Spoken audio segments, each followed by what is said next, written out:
شروع اللہ کا نام لے کر جو بڑا مہربان نہایت رحم والا ہے۔ یہ پیغمبر جو ہم وقتاً فوقتاً بھیجتے رہے ہیں، ان میں سے ہم نے بعض کو بعض پر فضیلت دی ہے۔ بعض ایسے ہیں جن سے اللہ نے گفتگو کی اور بعض کے دوسرے امور میں مرتبے بلند کیے، اور عیسیٰ ابن مریم کو ہم نے کھلی ہوئی نشانیاں عطا کی اور روح القدس سے ان کو مدد دی، اور اگر اللہ چاہتا تو ان سے پچھلے لوگ اپنے پاس کھلی نشانیاں آنے کے بعد آپس میں نہ لڑتے، لیکن انہوں نے اختلاف کیا تو ان میں سے بعض تو ایمان لے آئے اور بعض کافر ہی رہے۔ اور اگر اللہ چاہتا تو یہ لوگ باہم جنگ و قتال نہ کرتے، لیکن اللہ جو چاہتا ہے کرتا ہے۔ اے ایمان والو، جو مال ہم نے تم کو دیا ہے اس میں سے اس دن کے آنے سے پہلے پہلے خرچ کر لو جس میں نہ اعمال کا سودا ہو اور نہ دوستی اور سفارش ہو سکے، اور کفر کرنے والے لوگ ظالم ہیں۔ اللہ وہ معبود برحق ہے کہ اس کے سوا کوئی عبادت کے لائق نہیں، زندہ ہے، سب کو تھامنے والا، اسے نہ اونگ آتی ہے نہ نیند۔ جو کچھ آسمانوں میں اور جو کچھ زمین میں ہے سب اسی کا ہے۔ کون ہے کہ اس کی اجازت کے بغیر اس سے کسی کی سفارش کر سکے؟ جو کچھ لوگوں کے روبرو ہو رہا ہے اور جو کچھ ان کے پیچھے ہو چکا ہے اسے سب معلوم ہے، اور لوگ اس کی معلومات میں سے کسی چیز پر دسترس حاصل نہیں کر سکتے۔ ہاں، جس قدر وہ چاہتا ہے اسی قدر معلوم کرا دیتا ہے۔ اس کی بادشاہی اور علم آسمان اور زمین سب پر حاوی ہے، اور اسے ان کی حفاظت کچھ بھی دشوار نہیں۔ وہ بڑا عالی رتبہ ہے، جلیل القدر ہے۔ دین اسلام میں کوئی زبردستی نہیں ہے۔ ہدایت صاف طور پر ظاہر اور گمراہی سے الگ ہو چکی ہے، تو جو شخص بتوں سے اعتقاد نہ رکھے اور اللہ پر ایمان لائے، اس نے ایسی مضبوط رسی ہاتھ میں پکڑ لی ہے جو کبھی ٹوٹنے والی نہیں، اور اللہ سب کچھ سنتا ہے، سب کچھ جانتا ہے۔ جو لوگ ایمان لائے ہیں ان کا دوست اللہ ہے کہ اندھیرے سے نکال کر روشنی میں لے جاتا ہے، اور جو کافر ہیں ان کے دوست شیطان ہیں کہ ان کو روشنی سے نکال کر اندھیرے میں لے جاتے ہیں۔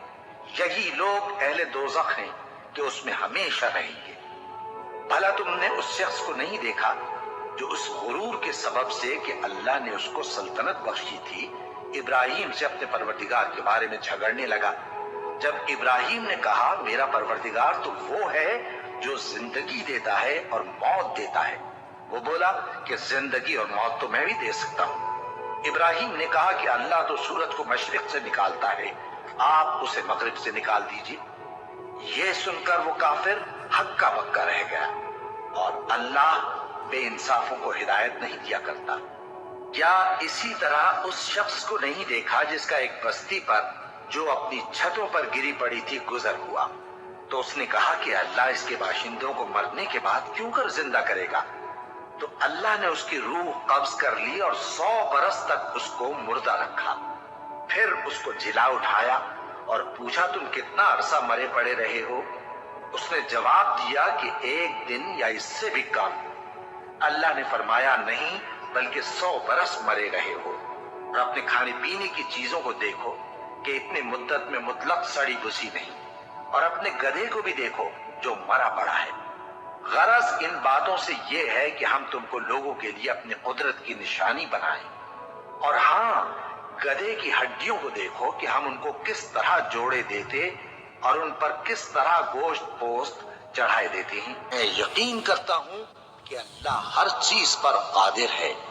اور جب ابراہیم نے اللہ سے عرض کیا کہ اے پروردگار مجھے دکھا کہ تو مردوں کو کیوں کر زندہ کرے گا، اللہ نے فرمایا کیا تم نے اس بات کا یقین نہیں کیا؟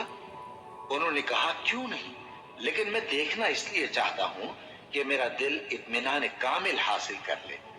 فرمایا کہ 4 پرندے لے لو، پھر ان کو اپنے سے ہلا لو اور ان کے ٹکڑے ٹکڑے کر دو، پھر ان کا ایک ایک ٹکڑا ہر ایک پہاڑ پر رکھ دو، پھر ان کو بلاؤ تو وہ تمہارے پاس دوڑتے چلے آئیں گے، اور جان رکھو کہ اللہ غالب ہے، صاحب حکمت ہے۔ جو لوگ اپنا مال اللہ کی راہ میں خرچ کرتے ہیں ان کے مال کی مثال اس دانے کی سی ہے جس سے 7 بالیں اگیں اور ہر ایک بال میں 100 دانے ہوں، اور اللہ جس کے اجر کو چاہتا ہے اور زیادہ کرتا ہے، اور اللہ کشائش والا ہے، سب کچھ جاننے والا ہے۔ جو لوگ اپنا مال اللہ کے راستے میں صرف کرتے ہیں، پھر اس کے بعد نہ اس خرچ کا کسی پر احسان رکھتے ہیں اور نہ کسی کو تکلیف دیتے ہیں، ان کا صلہ ان کے پروردگار کے پاس تیار ہے، اور قیامت کے روز نہ ان کو کچھ خوف ہوگا اور نہ وہ غمگین ہوں گے۔ جس خیرات کے دینے کے بعد لینے والے کو ایذا دی جائے، اس سے تو نرم بات کہہ دینی اور درگزر کرنا بہتر ہے، اور اللہ بے نیاز ہے، بردبار ہے۔ مومنوں، اپنے صدقات و خیرات احسان رکھنے اور ایذا دینے سے اس شخص کی طرح برباد نہ کر دینا جو لوگوں کو دکھاوے کے لیے مال خرچ کرتا ہے اور اللہ اور روز آخر پر ایمان نہیں رکھتا، تو اس کے مال کی مثال اس چٹان کی سی ہے جس پر تھوڑی سی مٹی پڑی ہو اور اس پر زور کا مے برس کر اسے صاف کر ڈالے۔ اسی طرح یہ ریاکار لوگ اپنے اعمال کا کچھ بھی صلہ حاصل نہیں کر سکیں گے، اور اللہ ایسے ناشکروں کو ہدایت نہیں دیا کرتا۔ اور جو لوگ اللہ کی خوشنودی حاصل کرنے کے لیے اور خلوص نیت سے اپنا مال خرچ کرتے ہیں، ان کی مثال ایک باغ کی سی ہے جو اونچی جگہ پر واقع ہو۔ جب اس پر زور کا مے پڑے تو دگنا پھل لائے، پھر اگر مے نہ بھی پڑے تو خیر پھوار ہی صحیح، اور اللہ تمہارے کاموں کو دیکھ رہا ہے۔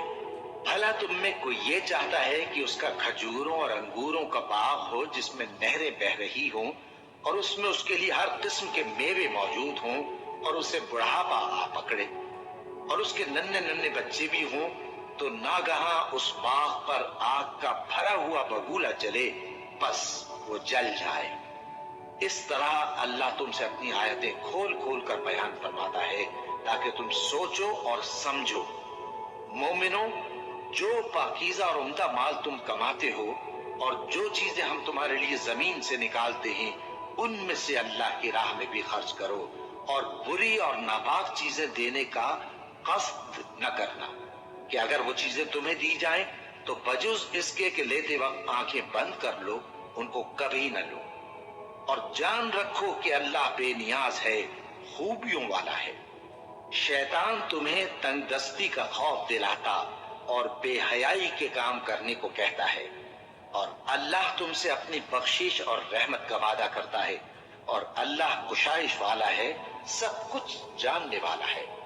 وہ جس کو چاہتا ہے دانائی بخشتا ہے، اور جس کو دانائی ملی بے شک اس کو بڑی نعمت ملی۔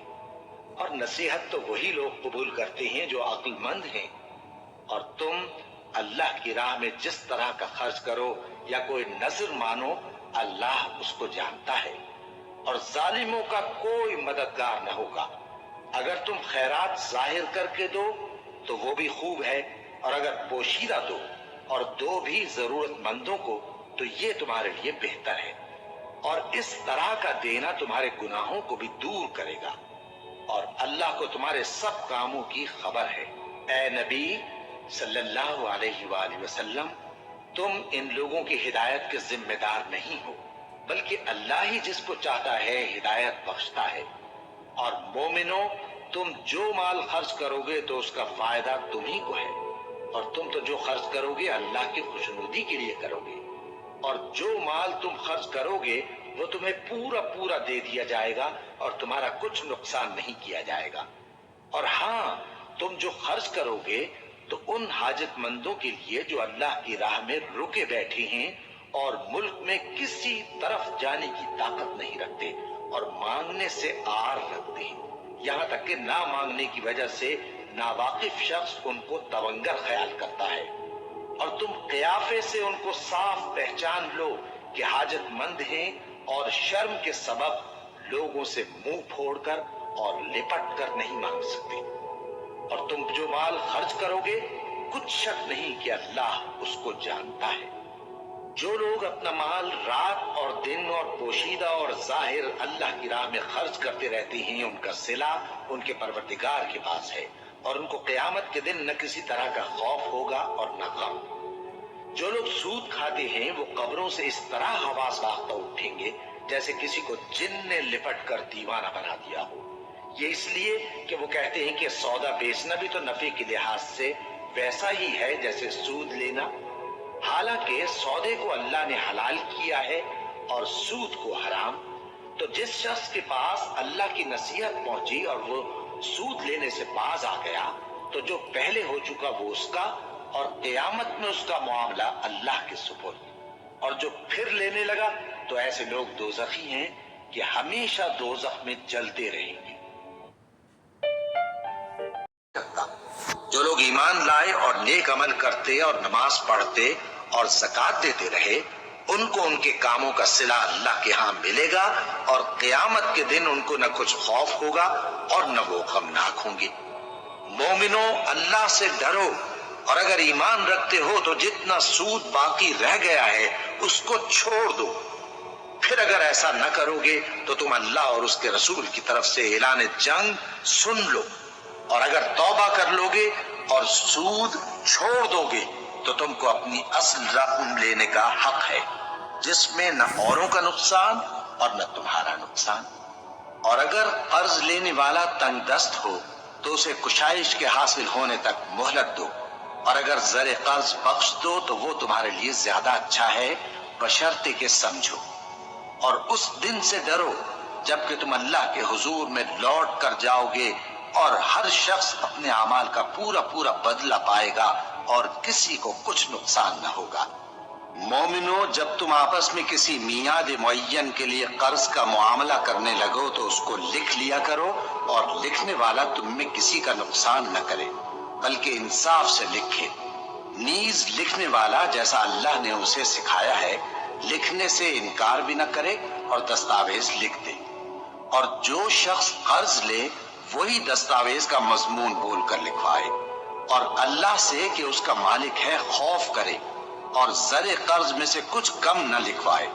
اور اگر قرض لینے والا کم عقل یا ضعیف ہو یا مضمون لکھوانے کی قابلیت نہ رکھتا ہو تو جو اس کا ولی ہو وہ انصاف کے ساتھ مضمون لکھوائے، اور اپنے میں سے 2 مردوں کو ایسے معاملے کے گواہ کر لیا کرو، اور اگر 2 مرد نہ ہوں تو 1 مرد اور 2 عورتیں جن کو تم گواہ پسند کرو کافی ہیں، کہ اگر ان میں سے ایک بھول جائے گی تو دوسری اسے یاد دلا دے گی۔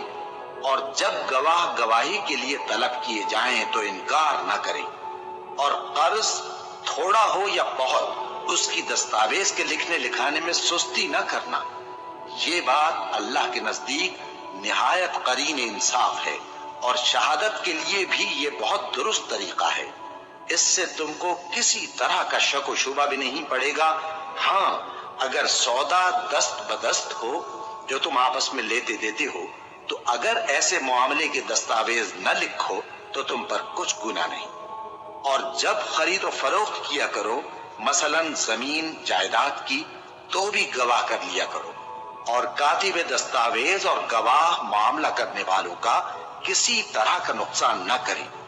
اگر تم لوگ ایسا کرو تو یہ تمہارے لیے گناہ کی بات ہے، اور اللہ سے ڈرو اور دیکھو کہ وہ تم کو کیسی مفید باتیں سکھاتا ہے، اور اللہ ہر چیز سے واقف ہے۔ اور اگر تم سفر پر ہو اور دستاویز لکھنے والا نہ مل سکے تو کوئی چیز رہن با قبضہ رکھ کر قرض لے لو، اور اگر تم میں سے کوئی دوسرے کو امین سمجھے یعنی رہن کے بغیر قرض دے دے تو امانت دار کو چاہیے کہ صاحب امانت کی امانت ادا کر دے، اور اللہ سے جو اس کا پروردگار ہے ڈرے، اور دیکھنا شہادت کو مت چھپانا، جو اس کو چھپائے گا وہ دل کا گناہگار ہوگا۔ اور اللہ تمہارے سب کاموں سے واقف ہے، جو کچھ آسمانوں میں اور جو کچھ زمین میں ہے سب اللہ ہی کا ہے۔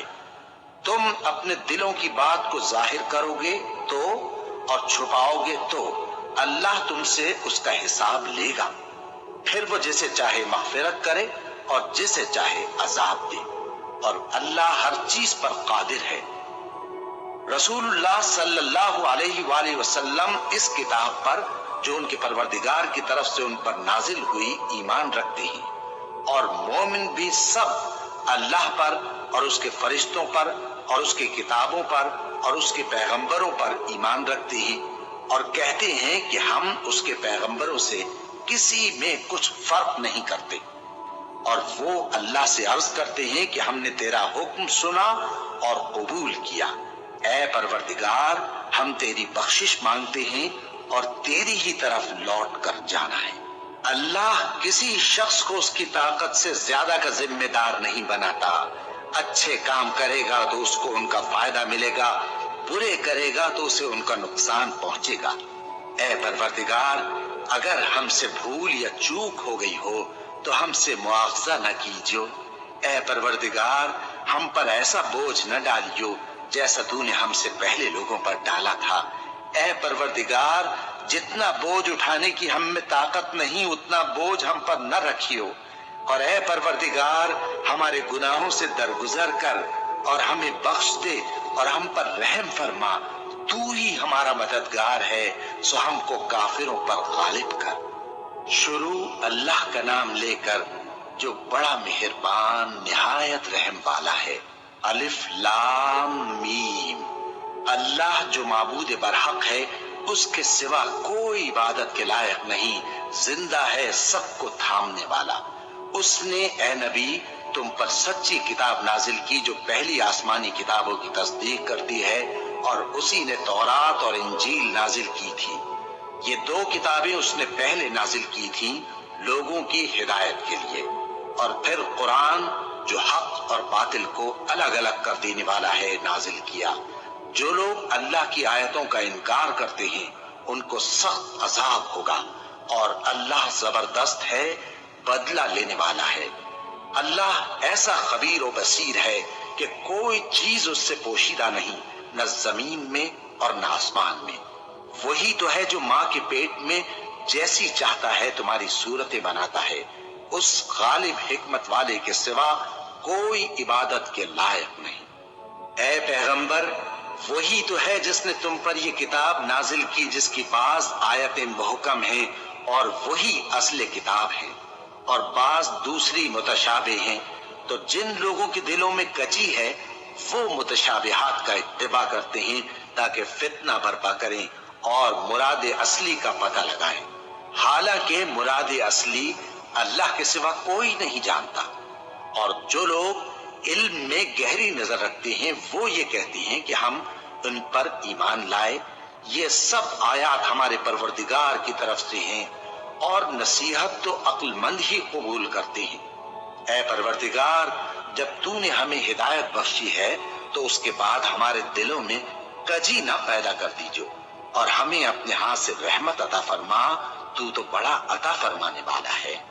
اے پروردگار، تو اس روز جس کے آنے میں کچھ بھی شک نہیں سب لوگوں کو اپنے حضور میں جمع کر لے گا۔ بے شک اللہ خلاف وعدہ نہیں کرتا۔ جو لوگ کافر ہوئے اس دن نہ تو ان کا مال ہی اللہ کے عذاب سے ان کو بچا سکے گا اور نہ ان کی اولاد ہی کچھ کام آئے گی، اور یہ لوگ آتش جہنم کا ایندھن ہوں گے۔ ان کا حال بھی فرعونیوں اور ان سے پہلے لوگوں کا سا ہوگا جنہوں نے ہماری آیتوں کی تکذیب کی تھی، تو اللہ نے ان کو ان کے گناہوں کے سبب عذاب میں پکڑ لیا تھا، اور اللہ سخت عذاب کرنے والا ہے۔ اے پیغمبر، کافروں سے کہہ دو کہ تم دنیا میں بھی عنقریب مغلوب ہو جاؤ گے اور آخرت میں جہنم کی طرف اکٹھا کیے جاؤ گے، اور وہ بری جگہ ہے۔ تمہارے لیے دو گروہوں میں جو جنگ بدر کے دن آپس میں بھیڑ گئے قدرت الہی کی عظیم الشان نشانی تھی۔ ایک گروہ مسلمانوں کا تھا، وہ اللہ کی راہ میں لڑ رہا تھا، اور دوسرا گروہ کافروں کا تھا، وہ ان کو اپنی آنکھوں سے اپنے سے دگنا مشاہدہ کر رہا تھا۔ اور اللہ اپنی نصرت سے جس کو چاہتا ہے مدد دیتا ہے۔ جو اہل بصارت ہیں ان کے لیے اس واقعے میں بڑی عبرت ہے۔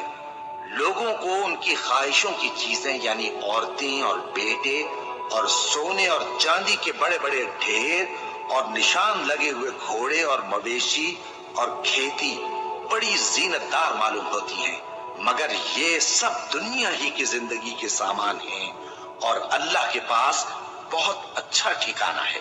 اے پیغمبر، ان سے کہو کہ بھلا میں تم کو ایسی چیز بتاؤں جو ان چیزوں سے کہیں اچھی ہو؟ سنو، جو لوگ پرہیزگار ہیں ان کے لیے اللہ کے ہاں باغات بہشت ہیں جن کے نیچے نہریں بہہ رہی ہیں، ان میں وہ ہمیشہ رہیں گے، اور پاکیزہ بیویاں ہیں، اور سب سے بڑھ کر اللہ کی خوشنودی۔ اور اللہ اپنے سب بندوں کو دیکھ رہا ہے جو اللہ سے التجا کرتے ہیں کہ اے پروردگار، ہم ایمان لے آئے سو ہم کو ہمارے گناہ معاف فرما اور ہم کو دوزخ کے عذاب سے محفوظ رکھ۔ یہ وہ لوگ ہیں جو مشکلات میں صبر کرتے اور سچ بولتے اور عبادت میں لگے رہتے اور نیکی میں خرچ کرتے اور اوقات سحر میں گناہوں کی معافی مانگا کرتے ہیں۔ اللہ تو اس بات کی گواہی دیتا ہے کہ اس کے سوا کوئی معبود نہیں، اس حال میں کہ وہ انصاف کا حاکم ہے، اور فرشتے اور علم والے بھی گواہی دیتے ہیں کہ اس غالب حکمت والے کے سوا کوئی لائق عبادت نہیں۔ دین تو اللہ کے نزدیک اسلام ہی ہے، اور اہل کتاب نے جو اس دین سے اختلاف کیا تو علم حاصل ہونے کے بعد آپس کی ضد سے کیا، اور جو شخص اللہ کی آیتوں کو نہ مانے تو اللہ جلد حساب لینے والا ہے۔ اے پیغمبر، بس اگر یہ لوگ تم سے جھگڑنے لگیں تو کہنا کہ میں اور میرے پیرو تو اللہ کے فرمانبردار ہو چکے، اور اہل کتاب اور ان پڑھ لوگوں سے کہو کہ کیا تم بھی اللہ کے فرمانبردار بنتے اور اسلام لاتے ہو؟ بس اگر یہ لوگ اسلام لے آئیں تو بے شک ہدایت پالیں، اور اگر تمہارا کہا نہ مانے تو تمہارا کام صرف اللہ کا پیغام پہنچا دینا ہے، اور اللہ اپنے بندوں کو دیکھ رہا ہے۔ جو لوگ اللہ کی آیتوں کو نہیں مانتے اور انبیاء کو ناحق قتل کرتے رہے ہیں، اور جو انصاف کرنے کا حکم دیتے ہیں انہیں بھی مار ڈالتے ہیں، ان کو دکھ دینے والے عذاب کی خوشخبری سنا دو۔ یہ ایسے لوگ ہیں جن کے اعمال دنیا اور آخرت دونوں میں برباد ہیں، اور ان کا کوئی مددگار نہیں ہوگا۔ بھلا تم نے ان لوگوں کو نہیں دیکھا جن کو کتاب یعنی تورات سے حصہ دیا گیا، اور وہ اس کتاب اللہ یعنی قرآن کی طرف بلائے جاتے ہیں تاکہ یہ ان کے تنازعات کا ان میں فیصلہ کر دے؟ تو ایک فریق ان میں سے پھر جاتا ہے اور منہ پھیر لیتا ہے، یہ اس لیے کہ یہ اس بات کے قائل ہیں کہ دوزخ کی آگ ہمیں چند روز کے سوا چھو ہی نہیں سکے گی، اور جو کچھ یہ دین کے بارے میں بہتان باندھتے رہے ہیں اس نے ان کو دھوکے میں ڈال رکھا ہے۔ تو اس وقت کیا حال ہوگا جب ہم ان کو جمع کریں گے، یعنی اس روز جس کے آنے میں کچھ بھی شک نہیں، اور ہر نفس اپنے اعمال کا پورا پورا بدلہ پائے گا اور ان پر ظلم نہیں کیا جائے گا۔ کہو کہ اے اللہ، اے بادشاہی کے مالک، تو جس کو چاہے بادشاہی بخشے اور جس سے چاہے بادشاہی چھین لے، اور جس کو چاہے عزت دے اور جسے چاہے ذلیل کرے۔ ہر طرح کی بھلائی تیرے ہی ہاتھ ہے، اور بے شک تو ہر چیز پر قادر ہے۔ تو ہی رات کو دن میں داخل کرتا اور تو ہی دن کو رات میں داخل کرتا ہے، تو ہی بے جان سے جاندار پیدا کرتا ہے اور تو ہی جاندار سے بے جان پیدا کرتا ہے، اور تو ہی جس کو چاہتا ہے بے حساب رزق بخشتا ہے۔ مومنوں کو چاہیے کہ مومنوں کے سوا کافروں کو دوست نہ بنائیں، اور جو ایسا کرے گا اس سے اللہ کا کچھ عہد نہیں۔ ہاں، اگر اس طریق سے تم ان کے شر سے بچاؤ کی صورت پیدا کرو تو مذائقہ نہیں، اور اللہ تم کو اپنے غضب سے ڈراتا ہے اور اللہ ہی کی طرف تم کو لوٹ کر جانا ہے۔ اے پیغمبر، لوگوں سے کہہ دو کہ کوئی بات تم اپنے دلوں میں مخفی رکھو یا اسے ظاہر کرو، اللہ اس کو جانتا ہے، اور جو کچھ آسمانوں میں اور جو کچھ زمین میں ہے اس کو سب کی خبر ہے، اور وہ ہر چیز پر قادر ہے۔ جس دن ہر شخص اپنی کی ہوئی نیکی کو موجود پا لے گا اور اپنی برائی کو بھی دیکھ لے گا تو آرزو کرے گا کہ اے کاش اس میں اور اس برائی میں دور کی مسافت ہو جاتی، اور اللہ تم کو اپنے غضب سے ڈراتا ہے، اور اللہ اپنے بندوں پر نہایت مہربان ہے۔ اے پیغمبر، لوگوں سے کہہ دو کہ اگر تم اللہ کو دوست رکھتے